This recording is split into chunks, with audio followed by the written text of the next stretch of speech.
Okay, what up, folks? This is OGK Greezy coming at you again. I don't remember which episode of Internet Confessions we're on, if it's 4 or 5, but yeah, I was just hanging out, looking at the time. I realized it's 11:20. Well, it was 11:21 when I looked. Right now it's 11:23. So yeah, the day's almost over. So here I go. I was, I don't know. You know, the funny thing is, I was telling myself all day, well, not all day to record this, but like since probably about 5 p.m. and 6 hours flew by just like that. But I was pretty productive today, so I'm not gonna hate on myself or allow any hate into the aura of productivity that I built up around myself. But yeah, today I actually went to an event that was pretty dope, I would say, when it comes to like, I mean, it wasn't a networking event. It was an event in my field, like the program that I just finished. It's an event in the field of that program, and it was, for students and professionals. And it was basically an opportunity to learn about Indigenous organizations or no, Indigenous organizations that, um, for example, may support clients that one may have in the field, so the event was mainly, I guess, educating, professionals and students about the types of organizations that are out there, the types of programs that they offer, and how it might relate to you specifically, throughout the course of your job or your duties as a student. So yeah, it was pretty interesting actually.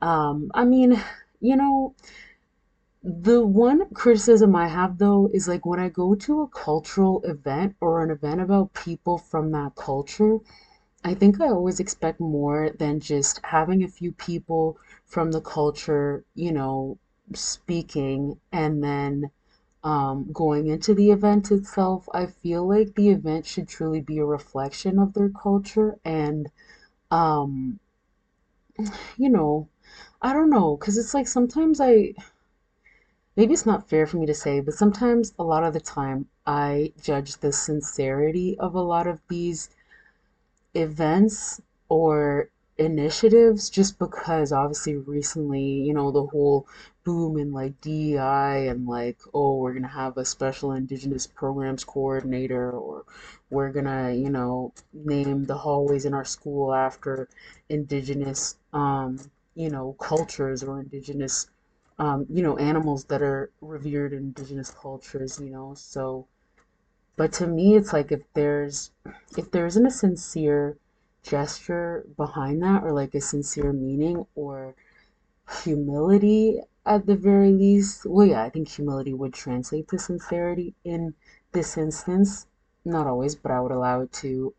But I feel like, I don't know, sometimes I wonder if they're just like doing it to do it because there were some moments, for example, when some of the organizations were speaking, um, and it's like, I don't know, some things that they kind of made light of. Not that they went in depth, like making fun of anyone or anyone's culture, but it's like, I don't know, like certain little things that they'll say, and then it's kind of like, haha, and like the audience laughs. I didn't laugh, but I don't know.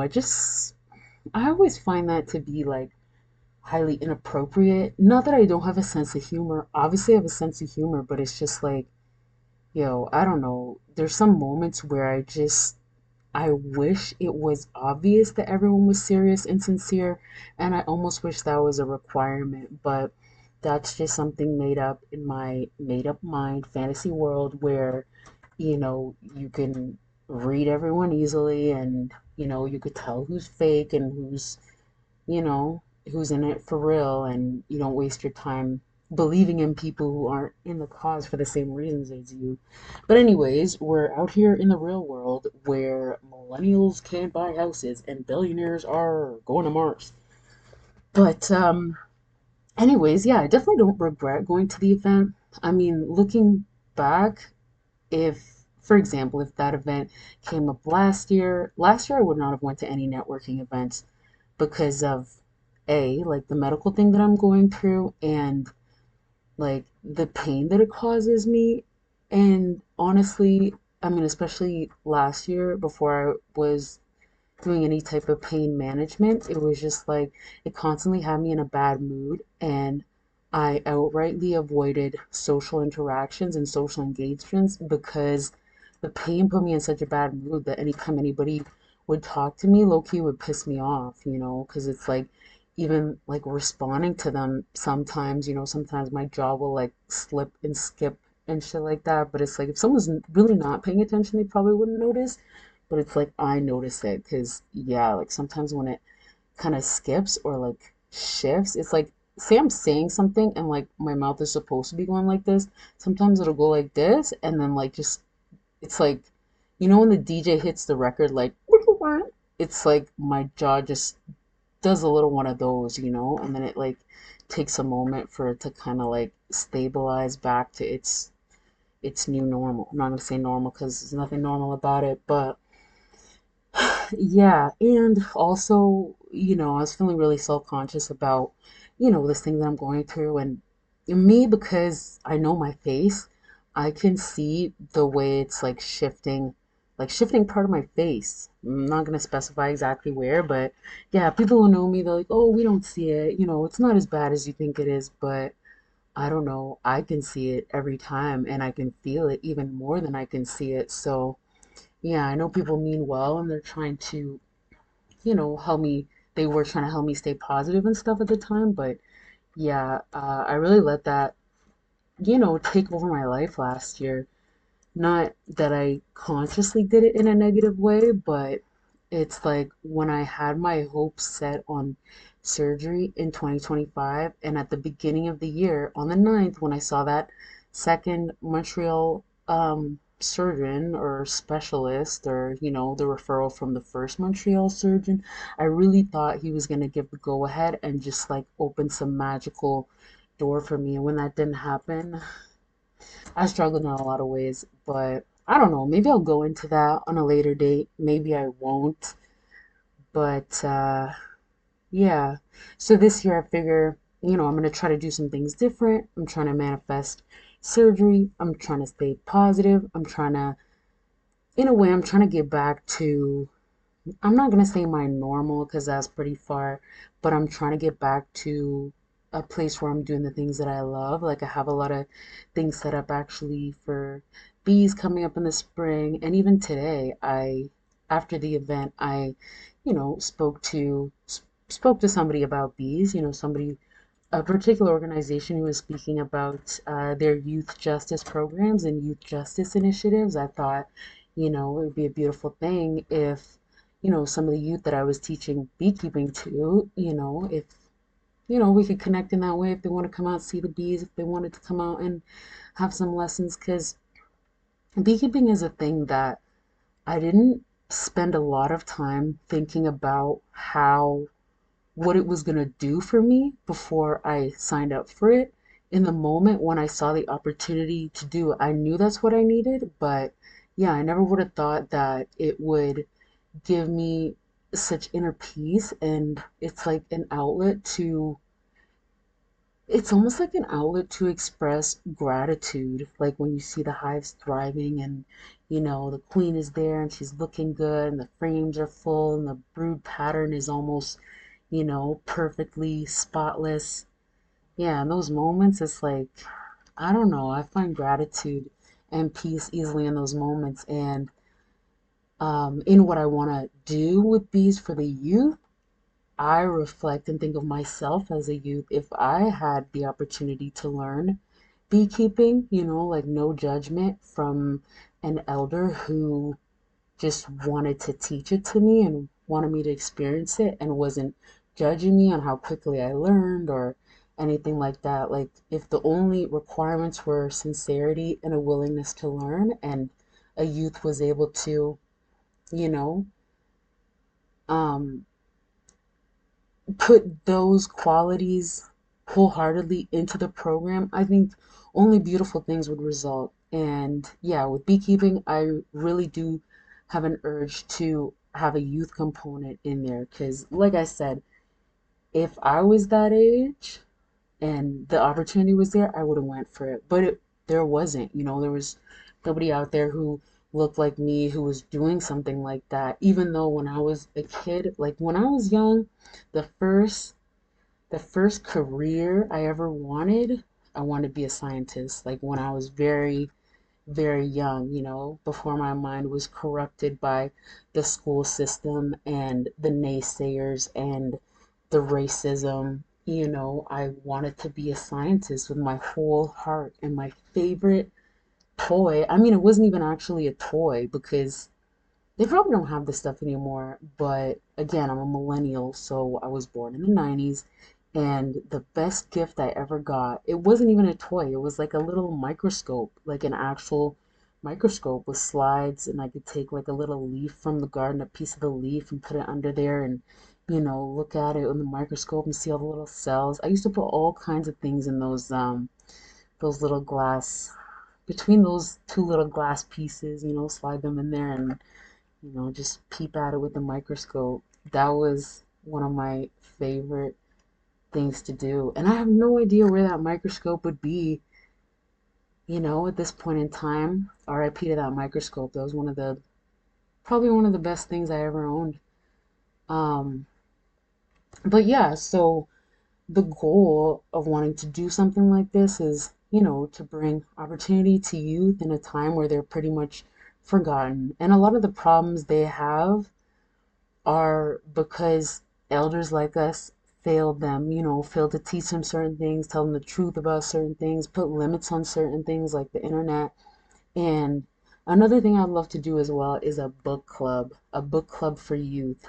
But it would be a very non-judgmental book club because as we know, the rates of reading among young people these days, they don't read books anymore. It's like I'm not saying they don't read or listen to audiobooks or listen to podcasts, but reading, I worked with youths back in 2018, 2019, 2020 when I was running after school programs and summer programs. And, I just, when you're having conversations with them, when they become comfortable with you and you're just sitting there talking, and, we're having a conversation one time and we're downstairs in this community center, and I guess it used to be a classroom because there's books on the wall, there's dictionaries, stuff like that, and I'm looking on the wall, and it's like dictionary, and I don't remember how we got into the topic. Either I asked them what they would do if they were reading and they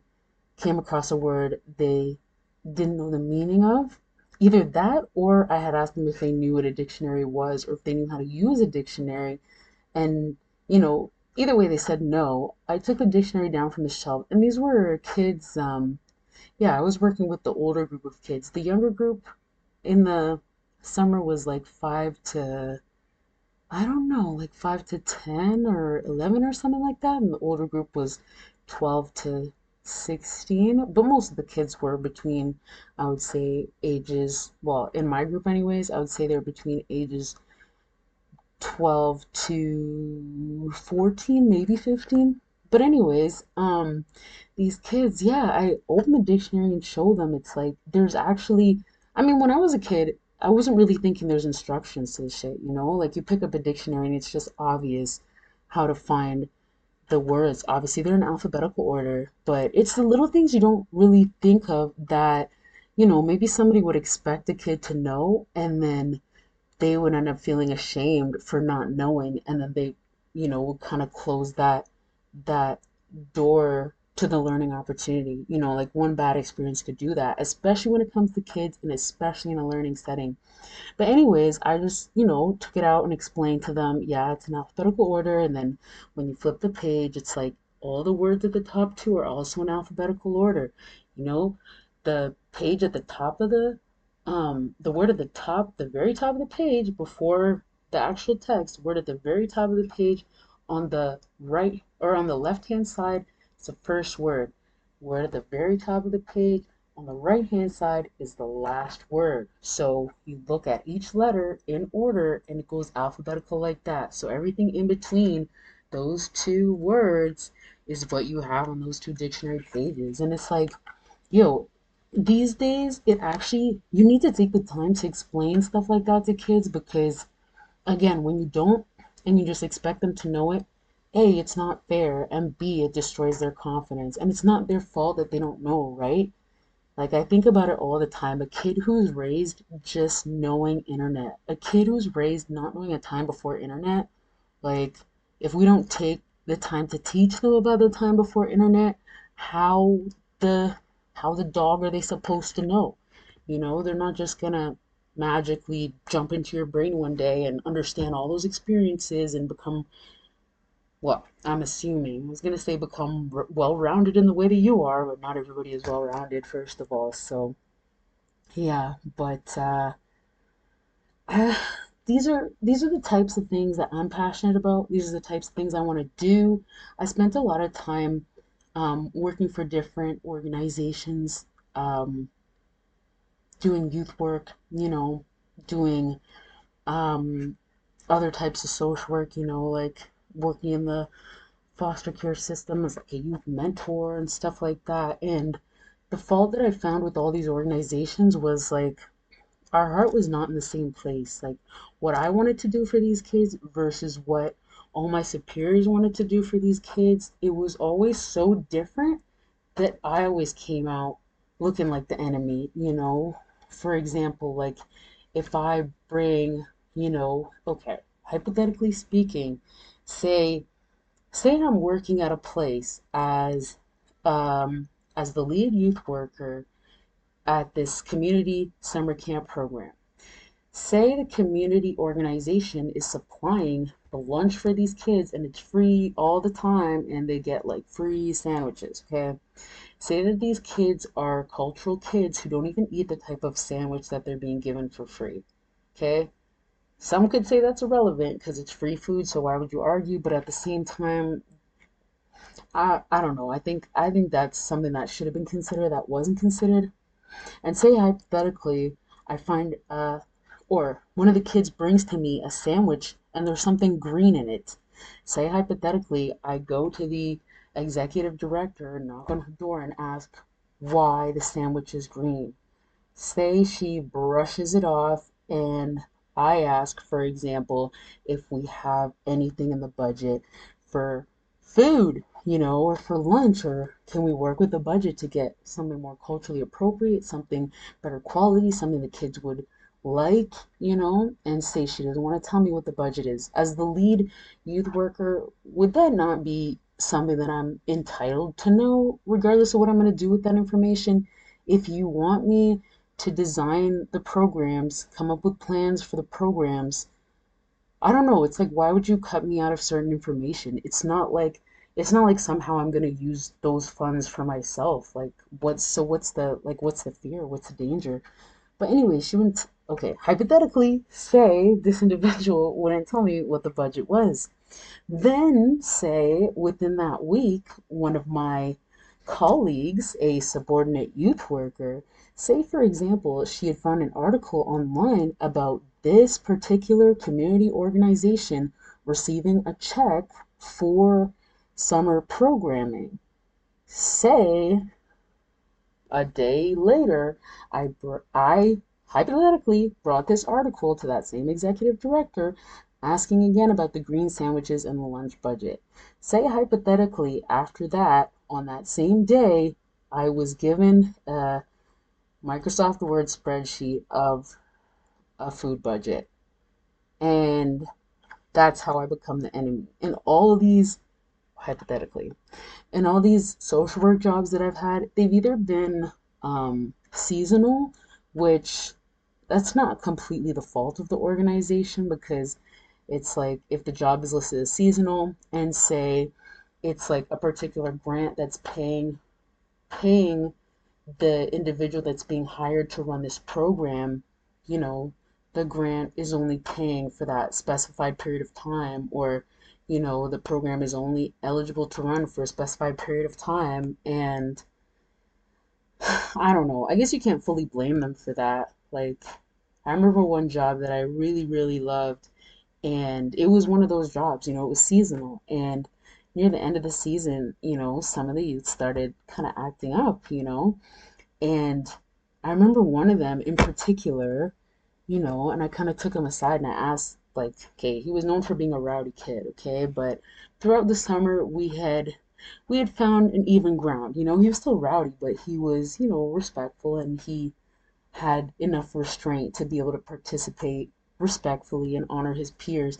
But yeah, he started acting up near the end of the summer, and I asked him, and he told me straight up, he's like, well, what does it matter? You're just gonna leave anyway. And in that moment, that like it kind of broke my heart because he knew it, I knew it, but I didn't have a choice. But to him, it just looked like, yeah, everyone who comes in, or every youth worker who comes in, doesn't matter how much fun we have, eventually they all leave, which is true. And that's also really sad. So I think that's something that these organizations should keep in mind, especially like city organizations and the ones who fund like these community centers where these programs take place. It's like, yeah, you claim that you want to help these youth through these programs become more well-rounded and more confident and like good people and upstanding members of society. But at the same time, if you take away their opportunities to, um, how would you say, to consistent caring adults who they trust and have built positive mentorship relationships with, it's like you're not really doing them any favors, because to give them that and take it away, they're not really learning anything about consistency or stability or, trust, which, and it's a big deal, especially to have positive role models, stuff like that. One thing also I think was really lacking in my time as a youth worker was male youth workers, particularly black male youth workers. We can never have enough. And I mean, the kids that I worked with were, mostly black or actually, yeah, most of them were black. Some of them were Arab, or a couple of South Asian kids, or, maybe a couple of Asian kids, or a couple of white kids, but predominantly the neighborhood that I was working in, it was mostly black kids. Um, but yeah, I'm not gonna say anything identifying about that. That would be completely inappropriate. But for all of those kids, I mean, I wonder if they would know it was me. They would probably know it was me. But yeah, if any of them ever see this, and ever wondered what happened to me, I never left because I didn't care about you guys. I care about you. I saw myself reflected in you. I wish you peace and love from the bottom of my heart. I sincerely hope you're all doing well. And if you know it's me, we could always talk. Shoot me an email. Peace and love. Um, but yeah, there are a lot of those jobs that I was sad to leave, but I hope I was able to leave a positive, lasting impact. And I really hope that if those kids at that point had not yet had an adult or a, um, how would you say, a mentor kind of figure in the educational realm, or somebody who believed in them, or someone who took the time to teach them something, I pray that I could have been that person for them, and that the impact that I left on them was enough for them to continue believing in themselves. In the dark times, I hope I left them with some positive type of memories that allowed them to feel like whatever it was they were dealing with, if it was educationally or whatever, I hope they remember the times that we all had collectively, and I hope that's enough for them to believe that they could do it. Because, yeah, I can't imagine being a kid these days and that COVID stuff, having to do school online. I was enrolled in a college program at the time. I was trying to finish a couple credits of a program that I particularly enjoyed. But when COVID hit, I, you know, I stopped taking the classes because I know myself personally online, that's not how I learned. It doesn't work. E-textbooks, it's not for me. I need to be reading my book in my hand, scribbling in it, highlighting in it. So, yeah, I really feel for kids who had to go through that when it comes to school. Because if I was a kid at that time, that might have been enough to just, I don't want to say like put me off education completely. And I'm not saying just because you had to do school online for a year or two doesn't mean you should just drop out of school. But yeah, at the time, I'm just saying there's no way that wasn't hard. And I salute whichever, you know, whichever kids got something out of those years or after that, if they're able to pick themselves up and continue learning, I salute you because that's not easy. Like even the adults who are being told, yeah, they were working from home or working online during COVID and then now they have to go back to the office. They're struggling too. So just imagine if you were supposed to be learning, um, how would you say, like foundational concepts. Well, I mean, the school system here is not that good, but imagine if you were supposed to be learning foundational concepts and like very important life lessons, hypothetically, if school here was teaching you stuff like that, it would be even harder, you know, being expected to learn that online. But anyways, that's my rant. I think I have the soul of like a 99-year-old because honestly, I wouldn't mind at all if we took cell phones, throw them out the window. If we took VR, dash it in the toilet. If we took Siri and Alexa, drown them in the bathtub. That's what I want to see. I don't want to see any Roomba anywhere near me. I would stamp the shit out of a Roomba.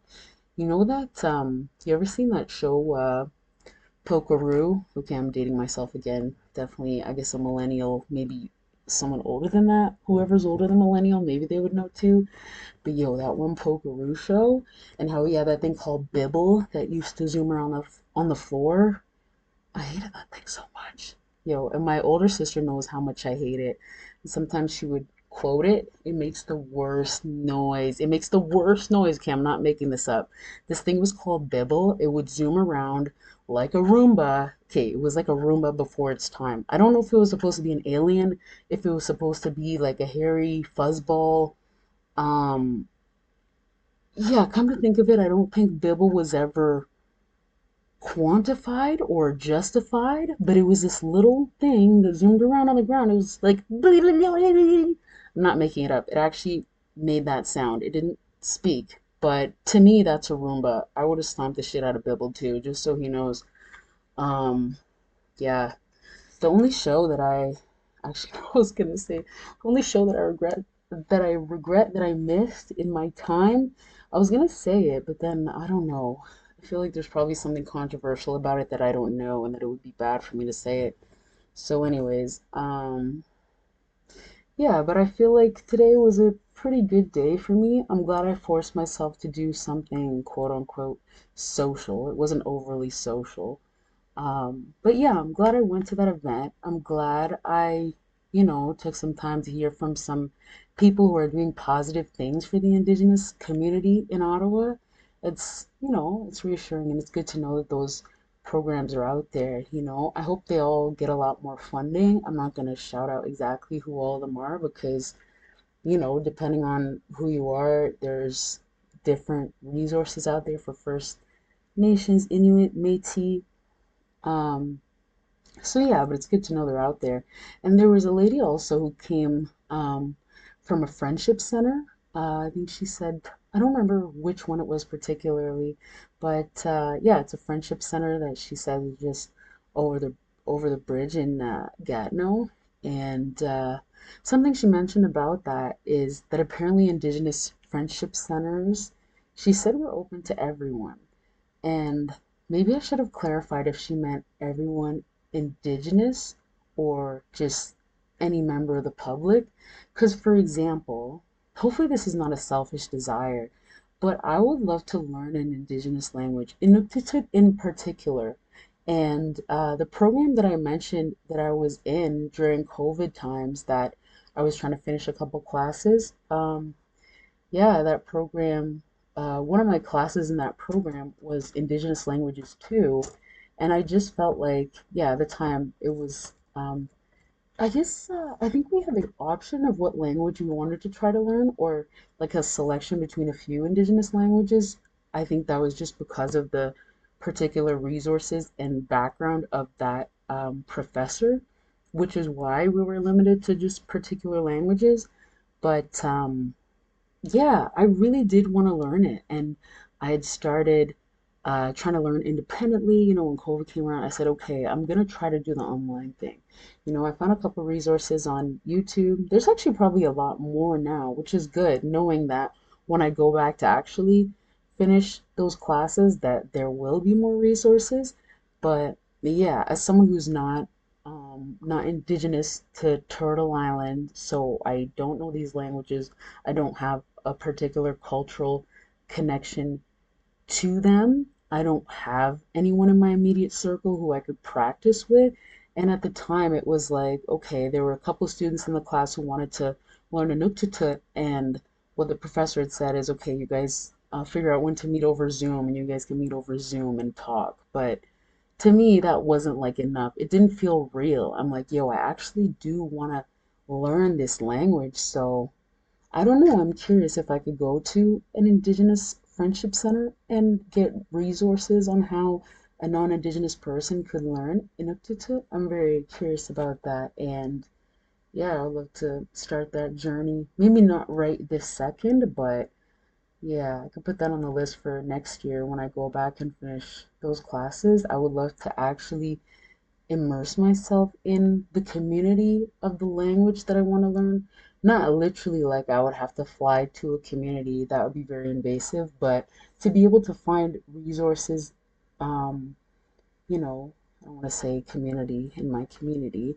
Um, yeah, but to be able to find practical resources in the area where I could go and speak to people who it's their language, like their first language. Like if I could speak to, you know, maybe an Inuk elder or, just the teacher or people in the community, who want to have a conversation. I think that'd be really nice. Like, when you learn a language, you actually want to be able to speak it to people, right? And I think the goal is to be able to speak with the native speakers of that language.